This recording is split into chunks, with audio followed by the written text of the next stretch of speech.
চমৎকার একটা গাভী জবাই করতে হবে, হুষ্টপুষ্ট দেখতে সুন্দর, কথা বলেন ঠিক কিনা? কুরবানির হজ আপনাদের মসজিদের ইমাম করবে, আমি করব না। শুধুমাত্র তিনটা জিনিস আপনাদেরকে বলে যায়, যারা কুরবানি দেবেন, এক নাম্বার নিয়ত সহি, কুরবানি আল্লাহর জন্য। ইন্নামাল আমালু বিন্নিয়াত, প্রত্যেকটা কাজ নিয়তের উপরেই নির্ভরশীল। অনেকে বলে ছেলে মেয়ের জন্যই কুরবানি দেওয়া লাগবে, হুজুর না হলে মানুষের বস্তুর দিকে তাকায় থাকবে। এই লজ্জা, আমি আমার বাচ্চাদের কষ্ট সহ্য হয় না, অতএব কিস্তি তুলে হলেও আমি দেবই। কিস্তি তুলে টাকা দিলে কুরবানি অবশ্যই মুফতি সাহেব হবে না? হবে না। কথা কন, হুজুর ফতোয়া দিয়েছে হবে না। শোনেন শোনেন শোনেন, আপনি কুরবানি দেবেন আল্লাহর জন্য। জবাই করার পরে ছেলে মেয়ে খাবে, আত্মীয় স্বজন খাবে, গরিব দুঃখী সবাইকে দিয়েই তো খাবে। কুরবানি করা মানে কি? ত্যাগ করা, উৎসর্গ করা, স্যাক্রিফাইস করা, বিলিয়ে দেয়া, বন্টন করা। ভোগের নাম কুরবানি নয়, ত্যাগের নাম হলো কুরবানি। অন্যের মুখে হাসি ফুটানোর নাম হলো কুরবানি, কথা বলেন ঠিক কিনা? দুই নাম্বার, সুদের টাকা, ঘুষের টাকা, হারাম টাকা দিয়ে কুরবানি দিলে হবে না। আল্লাহ পবিত্র, তিনি পবিত্র বস্তুকে ভালোবাসেন। হালাল উপার্জনের টাকা দিয়ে কুরবানি দিতে হবে। তিন নাম্বার, ফাসল্লি লিরাব্বিকা ওয়ানহার, সালাত আদায় করো রবের জন্য, কুরবানিও করো রবের জন্য। আগে নামাজ পড়ো, তারপরে কুরবানি করো। এই তিনটা যদি আপনাদের ভিতরে থাকে, সহি নিয়ত, টাকা হালাল, নামাজি হয়ে কুরবানি দিচ্ছেন। আপনি যদি 20,000 টাকার একটা ছাগলও দেন, 10,000 টাকার একটা ভেড়াও দেন, ওই ছাগল ভেড়া রক্ত জমিনে পড়ার আগে আরশের মালিক আল্লাহর কাছে কবুল হয়ে যাবে। বলুন সুবহানাল্লাহ। আল্লাহ বলেন ওয়ালাকি ইয়ানালুহু তাকওয়া মিনকুম। আল্লাহ বলে কয় লাখ টাকার গরু দিলে ওইটা দেখি না, আমি দেখি তোর অন্তর, তোর অন্তরে তাকওয়া দেখি। আপনার আমার অন্তরে যেটা আছে আল্লাহ সেটাকেই কবুল করবেন, কথা বলে ঠিক কি না? আর আপনি কুরবানি দিয়ে ডিজিটাল মিটারে মাপেন, কেজি প্রতি কত বললো হিসাব করেন, ওরে কষাই।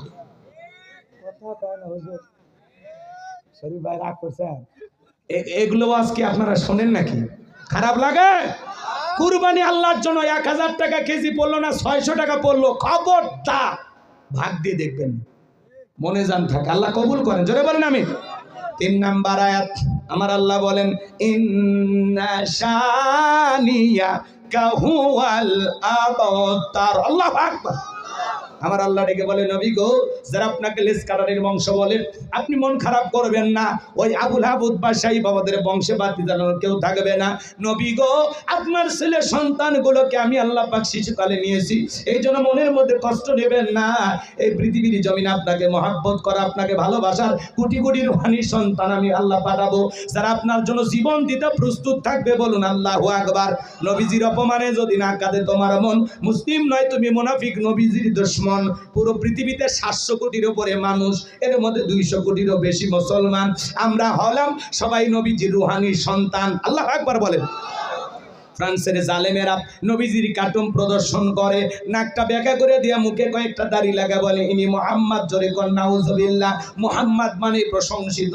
আপনার আমার নবীর কার্টুন প্রদর্শন করে যে সমস্ত জালেমেরা, বলেন তো বাজান, আমার নবী কি দেখতে কার্টুনের মতো? এই পৃথিবীর কোন মানুষের কাছে নবীর ছবি কি আছে? এই পৃথিবীর সবচাইতে সুন্দর মানুষটির নাম মুহাম্মদ রাসূলুল্লাহ সাল্লাল্লাহু আলাইহি ওয়াসাল্লাম। যে নবীর চরিত্রের সার্টিফিকেট আল্লাহ দিয়ে বলেন ওয়া ইন্নাকা লাআলা খুলুকিন আযীম। নবী গো, আপনি হলেন পুত পবিত্র মহান চরিত্রের অধিকারী। আযীম আরবিতে এমন একটি শব্দ যার গভীরতা মাপা যাবে না। আটলান্টিক মহাসমুদ্রের কিনারায় দাঁড়িয়ে কেউ যদি চামচ দিয়ে সেজা শুরু করে, বলেন তো বাজান কি বলবে? লোকটা পাগল। আটলান্টিক মহাসমুদ্রের পানি হয়তোবা চামচ দিয়ে কোনো না কোনো দিন হয়তোবা চামচ দিয়ে শুকানো সম্ভব হলে হতেও পারে, কিন্তু নবীজির চরিত্র নিয়ে আলোচনা করে শেষ করা যাবে না, এর কোনো কুল কিনারা নাই। বলুন সুবহানাল্লাহ। যে নবী 63 বছরের জিন্দেগিতে একটি মিথ্যা কথা বলেননি, এমন বিশ্ব রেকর্ড পৃথিবীর আর কোন নেতার আছে? জীবনে কখনো তুমি মিথ্যে বলনি, তাই তো তোমায় পেতে কাঁদে এই ধরনী। জীবনে কখনো তুমি মিথ্যে বলনি, তাই তো তোমায় পেতে কাঁদে এই ধরনী। জোরে বলেন মারহাবা। সেই নবীকে আদর্শ নেতা মানতে রাজি আছেন তো ইনশাআল্লাহ? 63 বছরের জিন্দেগিতে একটি মিথ্যা কথা বলেননি মুহাম্মদ রাসূলুল্লাহ সাল্লাল্লাহু আলাইহি ওয়াসাল্লাম। আল্লাহু আকবার। কেমন মহামানব ছিলেন, কি সুপার কোয়ালিটির মহামানব ছিলেন, কেমন মানুষ ছিলেন। সেই নবীকে ওলীদ বিন মুগীরা গালি দিয়ে বলতো, অকাত্য ভাষায় বিশ্ব নবীকে গালি দিত। আল্লাহ আয়াত নাজিল করে বলেন, উতুল্লিম বাদা যালিকা জানিম। নবী গো, এই ওলীদ বিন মুগীরা আপনাকে গালি দেয় কারণ এ হলো পিতৃ পরিচয়হীন জারর সন্তান, এর জন্মের ঠিক নাই। নবীকে গালি দিবে যারা বাস্টার্ড, তারা জারর সন্তান, তারা বাস্টার্ড। কথা বলেন, শোনেন 2 মিনিটে কথাটা বলে দিয়ে যায়, রাগ করেন নাকি? ছেলেটা বৈধ না বৈধ জানে কে? ফ্যাক্টরি মালিক, তার মানে মা। ওলীদ বিন মুগীরা বলতেছে, নবী এত বড় কথা, আমার জন্মের ঠিক নাই, আপনি থাকেন, আমি আমার মায়ের কাছে যাই। তার মায়ের নাম ছিল ঝরনা। যা বলে, মা করবি না কোনো তাল বাহানা, নবী আমাকে বলেছেন উতুল্লিম বাদা যালিকা জানিম, আমি নাকি পিতৃ পরিচয়হীন যারা সন্তান, আমার নাকি জন্মের ঠিক নাই। ওলীদ বিন মুগীরার মা বয়স হয়ে গেছে, ডেকে বলে, বাবা আমারও বয়স হয়ে গেছে, মিথ্যা আমি বলবো না, এক পা কবরে চলে গেছে। আর মনে মনে ভাবতেছে, এত গোপন তথ্য নবী জানলো কেমনে? নবী তো জানতেন না, নবীকে জানিয়ে দিয়েছেন তিনি কে। ওলীদ বিন মুগীরার মা বলতেছে, বাবা ব্যবসা বাণিজ্যের কাছে তোর বাবা এতটাই ব্যস্ত থাকে, তোর বাবা ব্যবসা চেনে, টাকা চেনে, কিন্তু তোর মায়ের মন বোঝে না, সে যে কেন আসে না, কিছু ভালো লাগে না, এবার আসুক, তারে আমি মজা দেখাবো। ভাইরা যখন বিদেশে থাকে, দেবররা ভাবির দরজায় স্লোগান দেয়, ভাবি ভাইয়া তোমার বর, আমি যে দেবর, ভেবে দেখো ভাবি কার কত দাবি, ভাই গেছে মারলো সে, আমরা তো দেশে আসি। কথা বলে ডিজিটাল ভাবি এই কথাগুলো শুনে খুব খুশি হয়। এমনও দুষ্ট দেবর আছে, মাঝে মাঝে ভাবির ঘরে ঢুকে বলে, ভাবি আপনার চেহারার দিকে তাকাইলে মনে হয় না যে আপনার বিয়ে হয়েছে, আপনি যে 2 বাচ্চার মা, বোঝাই যায় না। কথা কয় না? ভাবি ও ডিজিটাল ভাবি কথাগুলোকে এনজয় করে। ভাবি যদি নেককার হইতো, দিনদার হইতো, আল্লাহওয়ালা হইতো, আল্লাহর ভয় যদি ভাবির অন্তরে থাকতো, ভাবি ডেকে বলতো, কুল্লিল মুমিনিনা গুদ্দুনা মিন আবসারিহিম। হে দেবর, আল্লাহ বলেছেন মুমিন পুরুষের দৃষ্টি থাকবে নিচের দিকে, আমাকে দেখার অধিকার তোর ভাইয়ের আছে, তোর জন্য আমাকে দেখা জায়েজ নাই, ঘর থেকে বের হয়ে যা। মা বোন যারা আবার শুনতেছেন, মা 2টা পুরুষ হতে 2 কিলোমিটার দূরে থাকবেন। একটা দেবর আর একটা দুলা ভাই, এরা হলো মৃত্যু তুল্য বিষাক্ত সাপের চাইতেও ভয়ঙ্কর। এই সমাজ শেষ হয়ে গেছে।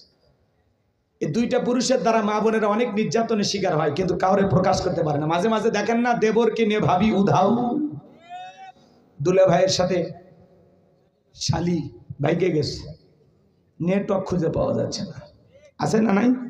এই সমাজকে সবচাইতে বড় গ্রাস করছে এই মোবাইল। এই মোবাইলের ওজন কম, কিন্তু মোবাইলের মাধ্যমে পাপের ওজনটা অনেক বেশি। হাতে হাতে মোবাইল, হাতে হাতে গুনাহ। কথা বলে, রাতের আধারে দরজা লাগায়া একা একা কম্বলের ভিতরে, ল্যাপের ভিতরে মা যখন নক করে দরজা, রুবেলাই ভিতরে এখন আলো চলে, বাংলাদেশের স্বাধীনতার যুদ্ধ পদ্মা সেতু করতে পড়ার ভান করে। যখন মা চলে যায়, আবারও মোবাইল, অনলাইনে ফ্রি ফায়ার, পাবজি সাসাসি, অনলাইনে জুয়া, এ সমাজকে ধ্বংস করে দিছে।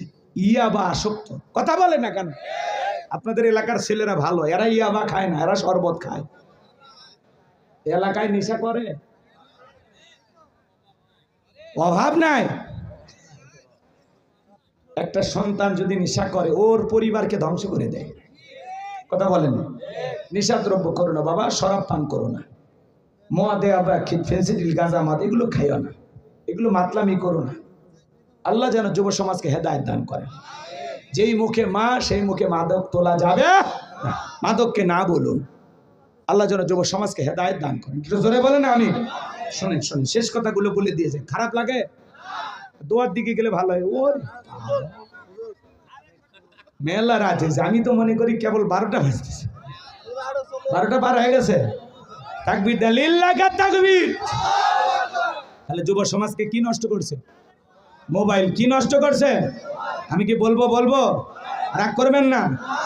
দেশে মোবাইল আইছে, চিঠি বন্ধ হইয়াছে, দিওয়ানা বানাইছে, ভোলা মাইয়ার মনের কথা ভাসে বাতাসে। ও দেখো ভোলা পানের মন বাদা ফেসবুকে এখন, ও দেখো ভোলা পানের মন বাদা ফেসবুকে এখন, মোবাইলে চ্যাটিং কইরা কাটায় সারাক্ষণ। এই মোবাইল পাইয়া দেখো মদনের মাইয়া, এই মোবাইল পাইয়া দেখো মদনের মাইয়া কি কাণ্ড ঘটাইছে, স্বামী সংসার রাইখা নাকি পালাইয়া গেছে, সে যে স্বামী সংসার রাইখা নাকি পালাইয়া গেছে। 2 বাচ্চার মা, 4 বাচ্চার মা পরকীয়া প্রেম করে আরেকটা ছেলের হাত ধরে পালিয়ে যায়। যে নারী স্বামী রেখে সন্তান রেখে আরেকটা ছেলের হাত ধরে পালিয়ে যায়, ওটা হলো নারী জাতির কলঙ্ক, ওটা পাশানি ডাইনি, বিশ্বাসঘাতক নারী। কেমনে পারলা বোন? ও মা, তুমি কেমনে পারলা তোমার স্বামী রাইকে আর সন্তান রাইকে আরেকটা ছেলের হাত ধরতে? কেমনে পারলা? আমার স্বামী খারাপ? এই মহিলা, তোমার স্বামী কি ফিরাউনের চাইতে খারাপ? কয়টা স্বামীর সংসার করেছ? বিয়ের আগে সবাই মিষ্টি মিষ্টি কথা বলে, বিয়ের পরে টের পাবে 3 মাসে আসল রূপ বের হয়ে আসবে। ধৈর্য নিয়ে সংসার করতে হয়। বেশি জেদ রাগ নারীকে ধ্বংস করে দেয়।